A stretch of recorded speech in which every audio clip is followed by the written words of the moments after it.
Already driving the thing. I gotta use my forward camera because the one on the front's broken. But yeah, the speedometer does not work. All the other gauges on the dash do work. There's no radio. It does have heat and a phone charger. Like I said, the interior is kind of gross, mostly because it's tan and dirty. And it's like dirt on top of dirt. It's a dirt color and it's dirty. It displays 185,000.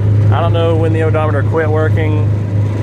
I'd say probably whenever the dent in the rear quarter panel happened, because they have a speed sensor. It's not a cable or a gear or anything. It's a speed sensor that's in the rear differential, and the wires are cut on it. So I bet whatever accident happened to the back of that, the wires got cut. It's got a new exhaust system on it, but there's a flex pipe connecting like where the old catalytic converter, right after the catalytic converter of the old system, there's a flex pipe that runs from that to the new system. So it's got a little leak. It's kind of loud. It could be easily fixed if you've got a welder or a muffler shop. It'd take them like 10 minutes to do it, I'd say.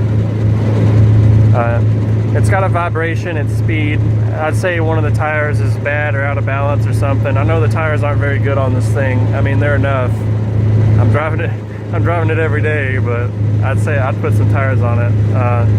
The gas gauge works, the temp hand works. I put a new thermostat in it yesterday, so it's got amazing heat now, like burn you out of the car hot, which it's almost summer, so I don't know if that counts, but it's really hot.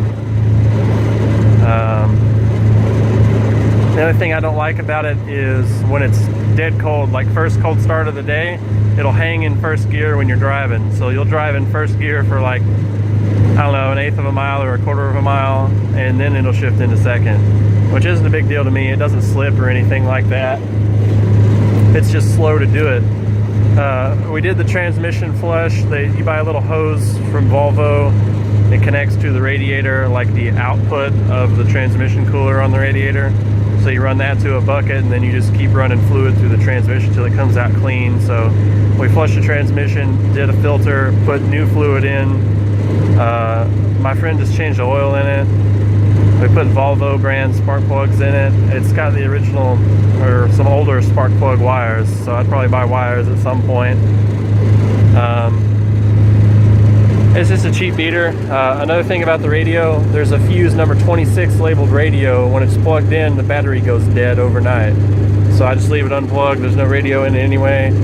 It is wired up and everything for a Sony head unit, like an older one, which is in the car, but it's not working for some reason. I think it's bad.